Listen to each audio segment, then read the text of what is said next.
Engagers, this is Professor Game, where we interview successful practitioners of games, gamification, and game thinking who bring us the best of their experiences to get ideas, insights, and inspiration to help us in the process of using games and gamification in our daily lives, for example, to learn what we are teaching. And I am Rob Alvarez. I work at Ironhack, teach at IE Business School University, and so much more, and host this podcast. If you have an extra second, please go ahead and subscribe for free to our email list at professorgame.com/subscribe. Engagers, welcome back to this episode of the Professor Game podcast. And today we have Andrew with us. But before we take off, Andrew, are you prepared to engage? Yes. Let's do this. Let's go, because we have Andrew with us today. And Andrew is the co-founder and CEO of G13R, the developers of GenMove, BALLN and MyKicks. GenMove, the company's flagship product, uses AI to create a gamified exercise experience for Gen Alpha Z using motion tracking to create augmented reality motion games. GenMove was launched into the market in November 2022, so very recently, in collaboration with the World Health Organization with the aim of getting more children to be more active. Andrew, what are we missing from that intro, or is there anything that we're missing from there?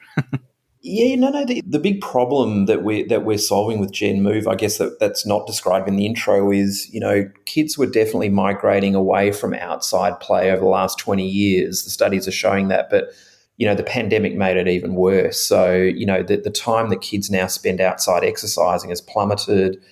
They talk about 80% of kids no longer meeting physical activity guidelines, and studies are now also showing they're about 8% heavier.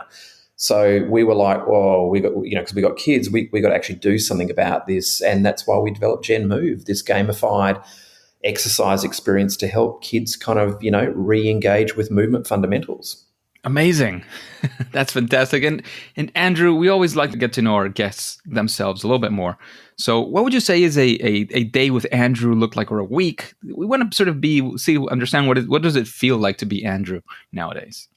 Well, I'm my late 40s now, but I literally rise early because I've got kids. I'm probably up about 5:45, meditate, run, coffee, and then I'm straight into it. So, if I'm in Europe or the US or Australia, I generally start the day, time boxing and checking emails and responding. And then, most of the day is spent on product and iterating on the data that we receive every day of GenMove and trying to make it better. Like, I have an amazing team that works with me to sort of go through this rapid iteration process to try and make the stuff, a better user experience all the time. So we're really busy. We kind of live and breathe this, as most, startup founders do, but we're certainly having a great time. Sounds amazing. So Andrew, we also dive right in. Right after getting to know our guests a little bit better, we always like to ask this question about fail or first attempt in learning.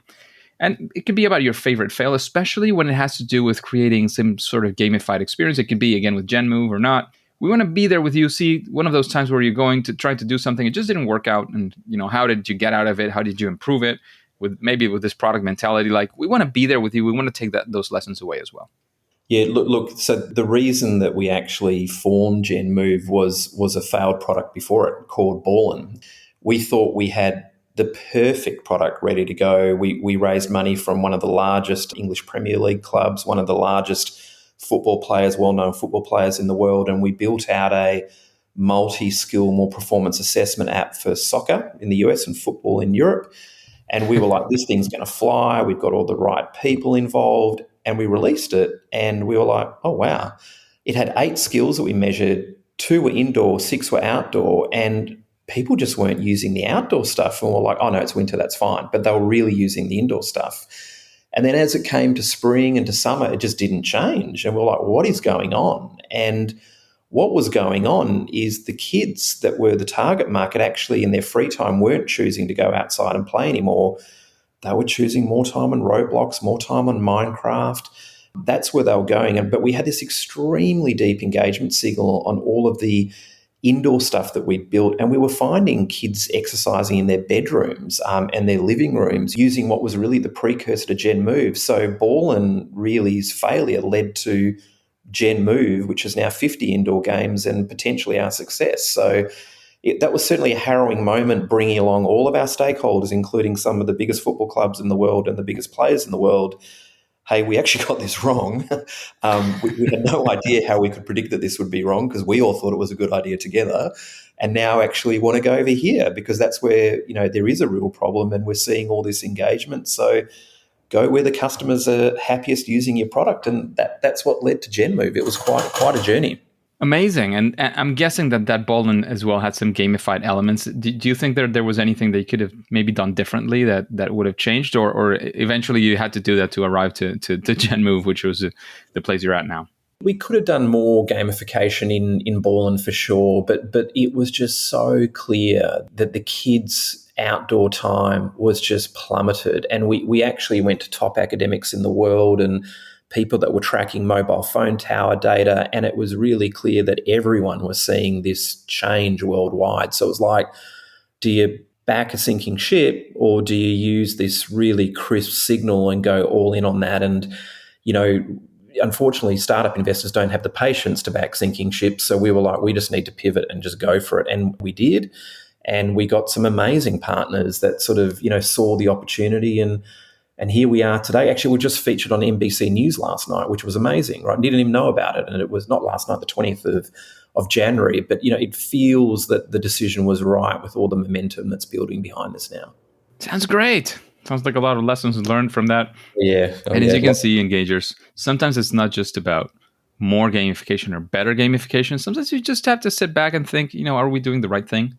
And that's when we talk about play testing, about looking into our players, when we talk about all these things, it is precisely about that, figuring out what it is that we're not doing right so that we can actually get to do it right. We're not perfect. We don't know things from the start. And that's normal. That's part of it. We can't get into other people's minds. And that's the way that we do it. We test it out. We put it out there. We test and see how it goes, see what we have to improve. So, Andrew, let's actually go for the opposite story, a story of success. You're saying, well, we're going for this, we're taking it, and it went well, something you can be proud of, especially, again, if it's in the world of some form of gamified product. It could be GenMove, or maybe a story of success within that. I don't know. Lead us wherever it is that your interest is going. Yeah, look, so for us, it's all about how do we get maximum retention, because that's that data point is users are really enjoying it and coming back repeatedly. And we always felt that just the gamified exercise wasn't enough. Like, it's a really, really fun experience, but we thought to build some metagame layers on top of it, right? And so we ended up sort of doing a move to earn with coins where the kids could come in and actually build out their avatars and, improve the look and feel of their avatar. And that was first release after launch, and we saw the retention kick up dramatically. And then we added in an idle game for more rewards, and we saw the retention kick up dramatically again. So, for us, these gamified layers and this product roadmap we have keeps moving the retention curves up and further to the right. So, we feel really vindicated and extremely excited by, the proof points of the day 7, 14 and 28 retention that we see in our users, right, through this product roadmap features we implement, and we've got many more to go. So I think for us, after BALLN was a bit like, okay, great, it's working, but the data is showing it's working really well. So we're that's a success, right? The metagame layers and the positive reinforcement loops really, really do work and have absolutely worked for our product. Sounds like an amazing story. Definitely want to learn more, and especially like the next question that we always do has to do with the process. And how have you arrived to this way of doing things, or maybe how are you improving them as well? If you were going to start GenMove from the get-go right now, how would you do? Like, what are the steps that you would perhaps do, like with this, or maybe even another different initiative that has some gamification? Yeah, so we're very data driven. The way that we've done it is every startup has to have a theory, right? That theory is unlikely to be right. That's what all the data says. So, what we do is we build the mechanics of the first game. We then play test it internally as fast as possible. And then as fast as possible, we get it to a cohort of people that don't know us, and we watch. And it's horrible, right? Because all the UX problems and, people not understanding how to play the game and playing the game wrong.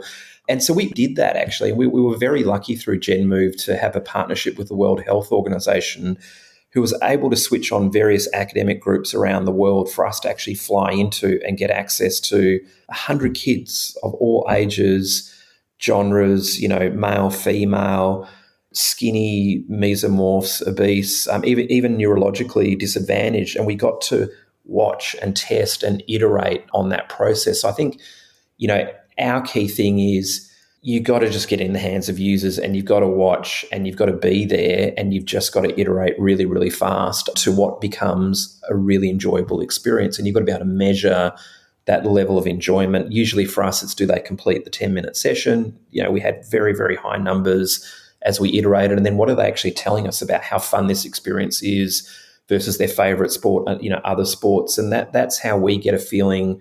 Are we nearing the zone? It's this rapid iteration by putting a product out there to kind of have really critical feedback.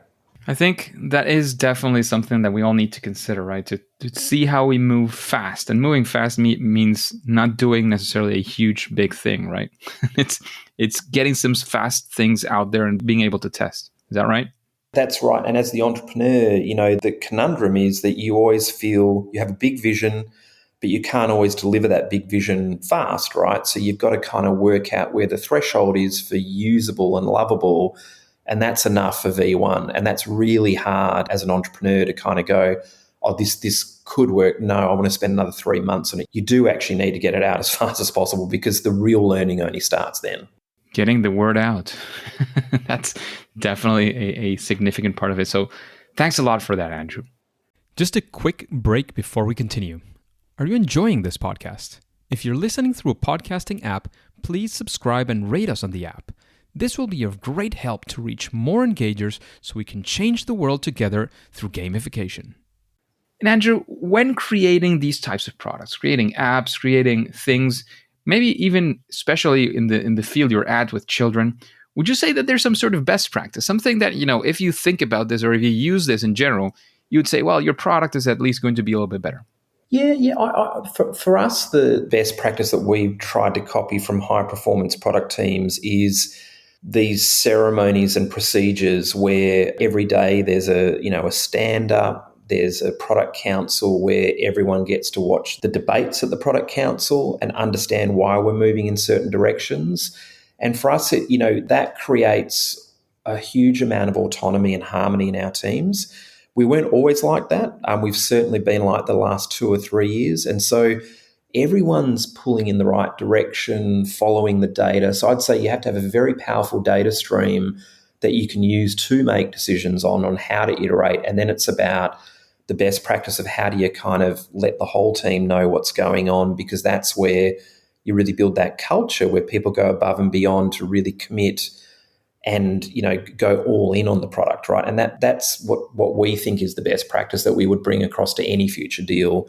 That type of ceremonies, team setup, rich data streams, rapid iteration, and also we get stuck. Like we do get stuck at times, and I kind of wear the head of product hat as well. And I just love going back to my team and having a design sprint and going, here's the problem.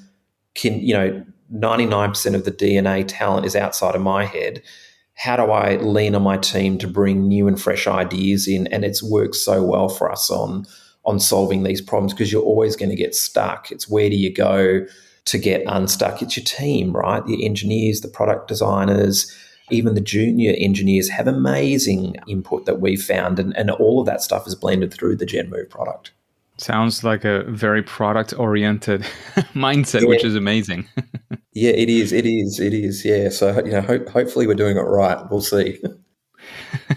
So, Andrew, you've listened to these questions now. You know part of what the interviews are about. Is there somebody that comes to your mind? You say, well, I would really like to listen to this person's perspective, sort of a future guest for Professor Game, maybe somebody that inspired you. I don't know. What do you think of that? Yeah, I love it. There's actually a CEO who's also in this motion game category, not focused on kids, but a guy called David Lee from NEX, and I'd really love to hear David's journey, because I don't think it's that dissimilar to ours, but he's gone a different direction, which is very exciting as well. So I think, if you want to get David Lee on, I know I'd be listening.